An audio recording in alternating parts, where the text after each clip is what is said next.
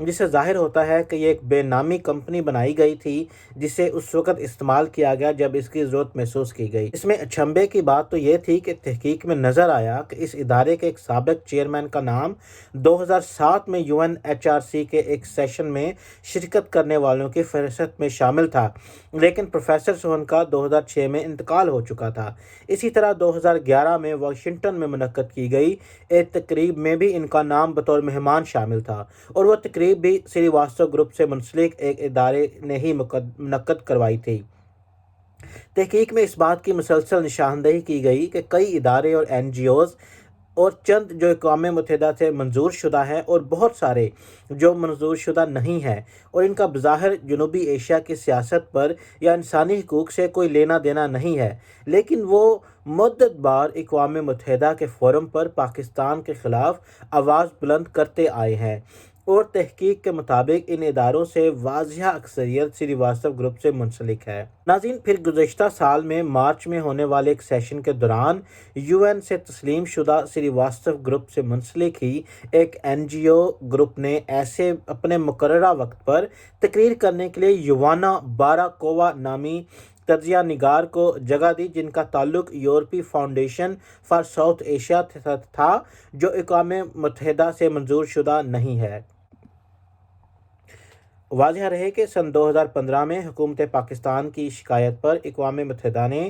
افریقہ سے تعلق رکھنے والی ایسی 2 NGOs کی منظور شدہ حیثیت ختم کر ڈالی تھی، کیونکہ انہوں نے اقوام متحدہ کے فورم پر پاکستان کے خلاف متنازع بیان دیے تھے۔ ناظرین، اب بات کرتے ہیں انڈین کرونیکلز میں انڈیا کی سب سے بڑی نیوز ایجنسی ANI کا کیا کردار رہا ہے۔ اس تحقیق کا دوسرا سب سے اہم انکشاف انڈیا کی سب سے بڑی نیوز ایجنسی یعنی ANI کی اس نیٹ ورک میں کردار کے بارے میں تھا۔ گزشتہ سال کی تحقیق کے نتیجے میں سامنے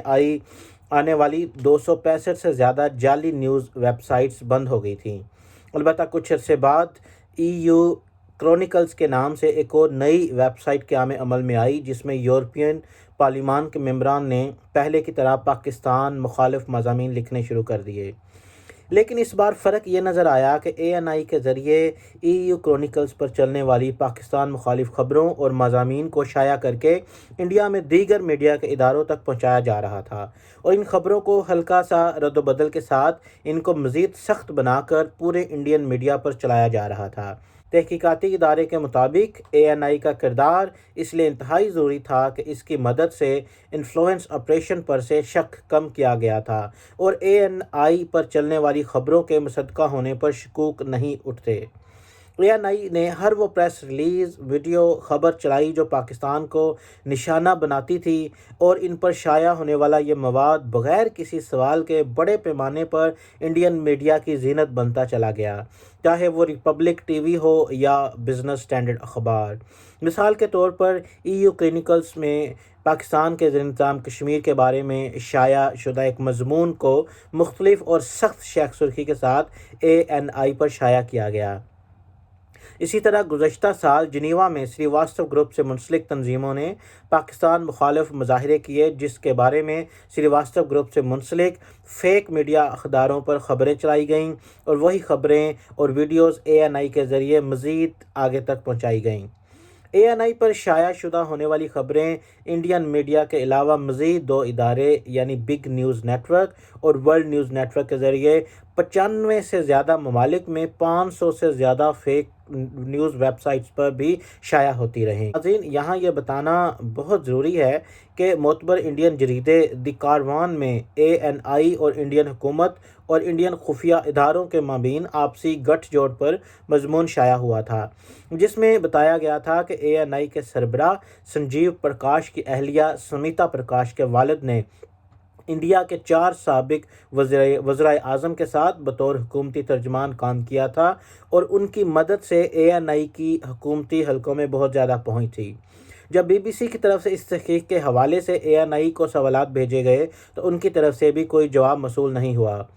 اب آپ کو بتاتے ہیں کہ سری واستو گروپ چلانے والے کون ہیں۔ EU ڈس انفو لیب کی دونوں تحقیقاتی رپورٹس میں یہ بات واضح ہے کہ پورے نیٹ ورک کو چلانے میں اہم ترین کردار انکت سری واستو کا ہے۔ جو اس گروپ کے نائب چیئرمین ہیں۔ وہ اپنے گروپ کے 1991 سے قائم اخبار نیو دہلی ٹائمز کے مدیر بھی ہیں۔ دی نیو دہلی ٹائمز کے مدیر بھی ہیں، اور اس کے علاوہ ان کے ذاتی ای میل ایڈریس اور ان کی کمپنی کے ای میل سے 400 سے زائد ویب سائٹس کے نام رجسٹر کیے گئے ہیں۔ ناظرین، بی بی سی کے مطابق جب انہوں نے نئی دہلی کے ایک پرتعیش علاقے میں موجود اس گروپ کے دفتر میں رابطہ کیا تو انہیں بتایا گیا کہ اس عمارت میں اس نام کا کوئی دفتر موجود ہی نہیں ہے۔ ناظرین، پھر بات آتی ہے سری واستو گروپ سے منسلک ایک پراسرار ٹیکنالوجی کمپنی اگلایا کی، جس کے مالک کا نام بظاہر انکور سری واستو ہے، اور اس کمپنی کا پتہ بھی وہی ہے جو سری واستو گروپ سے منسلک ہر ادارے کا ہے۔ اگلایا کی ویب سائٹ سے اس سال فروری سے غیر فعال ہے، لیکن چند برس پہلے تک یہ کمپنی دنیا بھر میں اپنی ہیکنگ اور جاسوسی کرنے والے آلات اور ٹیکنالوجی اور انفارمیشن وارفیئر سروس کو بھرپور تشہیر کرتی رہی ہے۔ اگلایا نے اپنے اشتہارات میں دعویٰ کیا تھا کہ ان کے پاس ملکوں کو نقصان پہنچانے کی صلاحیت ہے، اور 3 سال قبل امریکی جریدے فوربس کو دیے گئے انٹرویو میں انکور سری واستو نے دعویٰ کیا تھا کہ وہ صرف انڈین خفیہ اداروں کو ہی اپنی خدمات اور مصنوعات فراہم کرتے ہیں۔ سری واستو گروپ سے منسلک تیسرا اہم نام ڈاکٹر پرامیلا سری واستو کا ہے، جو کہ گروپ کے بانی ڈاکٹر گووند نارائن کی اہلیہ انکت سری واستو کی والدہ اور گروپ کی چیئرپرسن ہیں۔ ای یو ڈس انفو لیب کی رپورٹ میں ان کا ذکر 2009 کے ایک واقعے کی صورت میں آتا ہے، جب جنیوا میں ہونے والی ایک تقریب میں انڈین ڈاکٹر ہرشن کور نے الزام لگایا کہ انہیں وہاں پر ڈاکٹر پی سری واستو نے ڈرایا دھمکایا اور کہا کہ وہ انڈین حکومت کی بہت سینئر عہدیدار ہیں۔ بی بی سی کے مطابق جب انہوں نے اس بارے میں جاننے کے لیے ڈاکٹر ہرشن کور سے رابطہ کیا اور انہیں پرملا سری واستو کی تصویر دکھائی تو انہوں نے اس کی پہچان کر کے تصدیق کی کہ ایسی خاتون نے ان کو دھمکیاں دی تھیں۔ ناظرین، ڈاکٹر ہرشن کور نے بی بی سی کو مزید بتایا کہ جب وہ وطن واپس آ گئیں تو پہلے ان کو سرکاری نوکری سے اس الزام کے باعث سبکدوش کر دیا گیا کہ انہوں نے جنیوا میں انڈین مخالف باتیں کی ہیں، اور اس کے بعد انڈین تفتیشی حکام بار بار ان کے گھر آئے، سوالات کیے اور پاکستان سے تعلقات رکھنے کے الزامات بھی لگاتے رہے۔ ان کے مطابق انہوں نے کہا کہ یہ معاملہ صرف اس وقت ختم ہوا جب اقوام متحدہ کی جانب سے انڈین حکومت کو ان کے حق میں خط لکھا گیا۔ ناظرین، اب بات کرتے ہیں اقوام متحدہ کی کہ کیا اقوام متحدہ اور یورپی پارلیمان اس نیٹ ورک سے لا علم تھا، یا انہوں نے اتنے بڑے منظم نیٹ ورک کو نظر انداز کر دیا؟ اس تحقیق سے پتہ چلتا ہے کہ جنیوا میں سری واستو گروپ سے منسلک اداروں کی حکمت عملی یہ ہے کہ UNHCR کے دفتر کے باہر مظاہرے کریں، پریس کانفرنس کریں اور مختلف تقریبات میں شرکت کر کے اپنے بیانیے کو پیش کریں، جبکہ برسلز میں یورپی پارلیمان میں اس گروپ سے وابستہ اداروں کی کوشش ہوتی ہے کہ ممبر پارلیمان کی قربت حاصل کی جائے اور ان کے ذریعے پاکستان کے خلاف پارلیمان میں آواز بلند کی جائے، جعلی میڈیا اداروں میں مضامین لکھوائے جائیں اور بیانیے کو فروغ کے لیے بین الاقوامی دورے کروائے جائیں۔ ایسی صورتحال میں یہ سوال اٹھانا انتہائی ضروری ہے کہ کیا اقوام متحدہ اور یورپی پارلیمان کو اپنے فورمز پر چلائے گئے اس آپریشن کے بارے میں کوئی علم نہیں تھا، اور اگر تھا تو انہوں نے اس حوالے سے کیا اقدامات لیے، خاص طور پر جب پچھلے ہی سال اس نوعیت کی ایک اور تحقیق سامنے آ چکی تھی۔ ناظرین، اس بارے میں جب UNHCR کے ترجمان سے رابطہ کیا گیا تو ان کا کہنا تھا کہ ان کا ادارہ NGOs کی حیثیت کا ذمہ دار تو نہیں ہے، اور نہ ہی کوئی ایسے قوانین ہیں جن کے تحت NGOs پر لازم ہو کہ وہ صرف کسی مخصوص موضوع پر ہی بات کر سکیں۔ NGOs کی اپنی مرضی ہے کہ وہ کسی بھی موضوع پر بات کریں اور اپنی باری پر کسی دوسرے ادارے یا شخص کو جگہ دے سکتے ہیں، بشرطے کہ وہ موضوع اس سیشن کے ایجنڈے سے مطابقت رکھتا ہو اور اس میں اخلاق ملحوظ خاطر رکھا جائے۔ یورپی پارلیمان سے منسلک ذرائع نے حفاظتی نظام پر سوال اٹھائے ہیں اور انہیں محض ایک مذاق قرار دیتے ہوئے کہا ہے کہ یورپی یونین اور پارلیمان کی ساری توجہ روس اور چین پر ہوتی ہے۔ اب وقت آ گیا ہے کہ یورپ سے باہر دیگر ممالک سے چلائے جانے والے اس نوعیت کے گمراہ کن آپریشن سے وسیع پیمانے پر نپٹا جائے۔ ناظرین، ای یو ڈس انفو لیب کے عہدیدار کا کہنا تھا کہ انہیں پختہ یقین ہے کہ یہ منظم گمراہ کن نیٹ ورک انڈین سٹیک ہولڈر چلا رہے ہیں۔ ان کا کہنا تھا کہ آپ تصور کریں اگر یہ نیٹ ورک روس یا چین کا ہوتا تو اس وقت ساری دنیا میں اس کے بارے میں رد عمل سامنے آتا اور بین الاقوامی طور پر اس کی مذمت کی جاتی اور تحقیقات کرنے کا مطالبہ کیا جاتا۔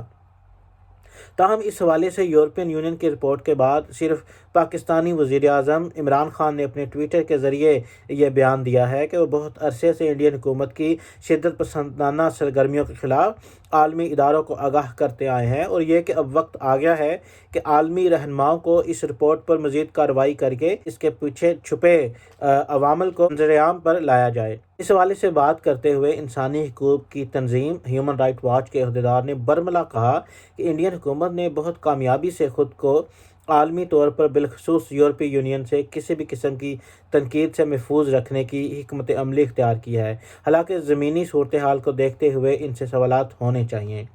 لیکن اس نیٹ ورک کے مختلف محقق کہتے ہیں کہ یہ تحقیق فیصلہ لینے والوں کے لیے آنکھ کھولنے کے لیے کافی ہونی چاہیے کہ ایک ایسا نظام ترتیب دیا جائے جو بین الاقوامی طور پر ایسے کام کرنے والوں کو عالمی فورمز پر ناجائز فائدہ اٹھانے سے روکے۔ یہ بہت ممکن ہے کہ وہ ادارے جہاں انڈین کرونیکلز کی پہنچ تھی، ان کی جانب سے کوئی آواز نہ اٹھانے سے اس نیٹ ورک کو شے ملی ہو اور وقت ملا ہو کہ وہ خود کو زیادہ مؤثر اور ایسا کام کرتے رہیں۔ EU ڈس انفو لیب نے اس نیٹ ورک کے خلاف اقوام متحدہ اور یورپی یونین کے اقدامات کی روشنی میں کہا ہے کہ گمراہ کن معلومات پھیلانے والوں کے خلاف کارروائی یقینی بنائی جائے۔ ہمارے اداروں کی سب سے بڑی ناکامی یہ ہوگی کہ اگلے سال پھر ہم اسی طرح کی ایک اور رپورٹ شائع کریں جو اسی نیٹ ورک اور اس میں ملوث افراد پر ہو۔ اس کا صرف یہی مطلب ہو سکتا ہے کہ یورپی اداروں کو بیرونی مداخلت سے کوئی شکایت نہیں ہے۔ ناظرین، یہ تھی وہ رپورٹ جو EU ڈس انفو لیب نے بدھ والے دن شائع کی، جس کے مطابق یہ ایک بہت بڑا نیٹ ورک جو ہے وہ اقوام متحدہ اور یورپین پارلیمنٹ میں برسر عمل تھا، جس میں وہ پاکستان کے خلاف پروپیگنڈا کر رہے تھے، اور اتنا بڑا نیٹ ورک ان کی تاریخ میں آج تک دیکھنے کو نہیں ملا۔ اب سوال یہاں پر پیدا ہوتا ہے کہ کیا انڈین نیٹ ورک کے اس انکشاف کے بعد انٹرنیشنل جو لیڈر ہیں، جو انٹرنیشنل آرگنائزیشنز ہیں، اقوام متحدہ بذات خود اور یورپین پارلیمان کوئی کارروائی کرے گی یا نہیں؟ اس کا جواب آنے والا وقت بتائے گا۔ اس کے لیے ہم اور آپ انتظار کرتے ہیں اور دیکھتے ہیں کہ اس پر اب کیا کارروائی ہوتی ہے۔ تب تک کے لیے اپنے ہوسٹ رانا جہاں زیب کو اجازت دیجیے گا۔ السلام علیکم۔